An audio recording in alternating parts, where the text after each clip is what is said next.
The evacuation at Dunkirk was a naval rescue operation in 1940 that evacuated the British Expeditionary Force and other Allied troops from the French seaport of Dunkirk to England. Naval vessels and hundreds of civilian boats were used in the evacuation, which saved nearly 200,000 British and 140,000 French and Belgian troops in the early years of the Second World War. The Second World War began when Nazi Germany invaded Poland on September 1, 1939, prompting the Allied nations of England and France to formally declare war on Germany. Before this decisive event, the political leadership of the Allied countries had been committed to appeasing Nazi Germany, with the goal of preventing another war on the European continent. Poland fell within weeks, with no Allied army launching a significant land offensive.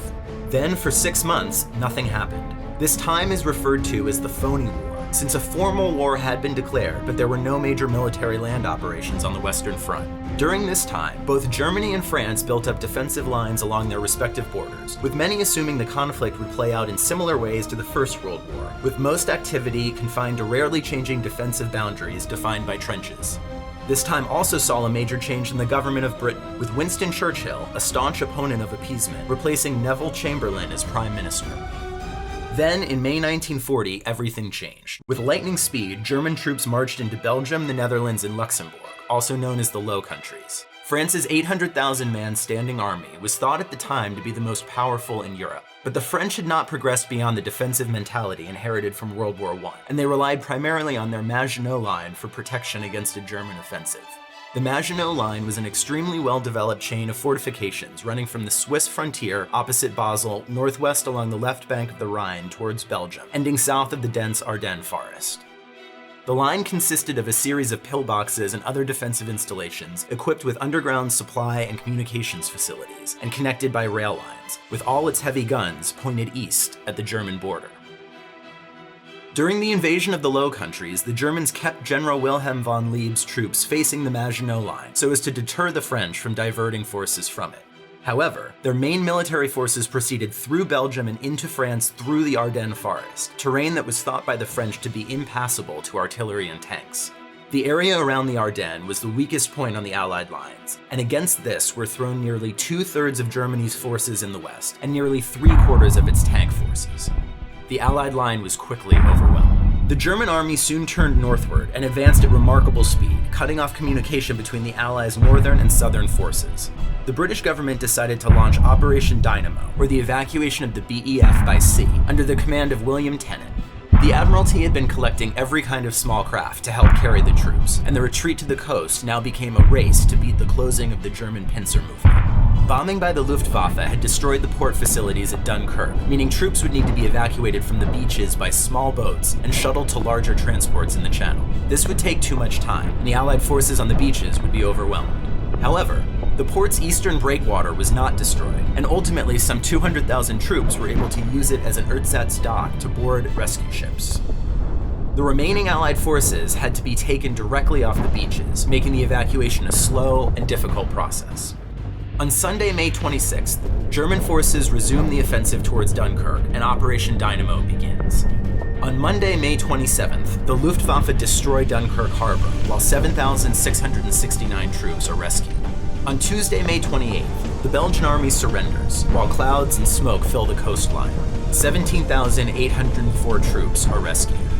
On Wednesday, May 29th, the French army joins the rescue operation as the Luftwaffe increase the intensity of their bombing. 47,310 troops are rescued. On Thursday, May 30th, bad weather prevents Luftwaffe bombings as German tanks withdraw. 53,823 troops are rescued. Friday, May 31st is Operation Dynamo's biggest day, with 68,014 troops rescued, while 35,000 Allied troops are captured at Lille. On Saturday, June 1st, clear weather allows for the Luftwaffe to resume bombing and sink 4 destroyers and 27 other vessels. 62,429 troops are evacuated.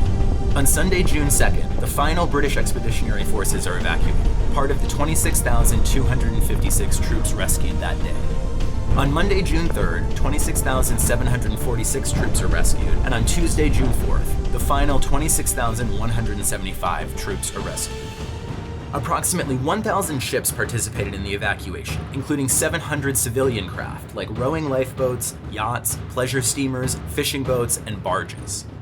Around 240 ships were lost and another 45 damaged, including 6 British and 3 French destroyers sunk and 26 destroyers that were damaged. Nearly all of the Allied equipment was left behind.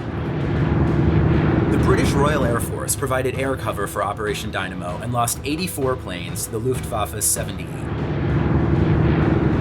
59% of the troops evacuated were British, 39% were French, and 2% were from other Allied countries.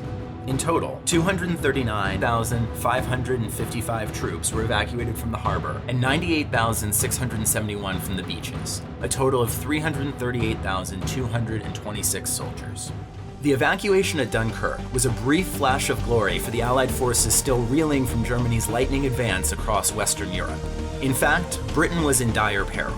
The British Expeditionary Force had been saved, but almost all of its heavy equipment, tanks, artillery, and motorized transport had been left behind.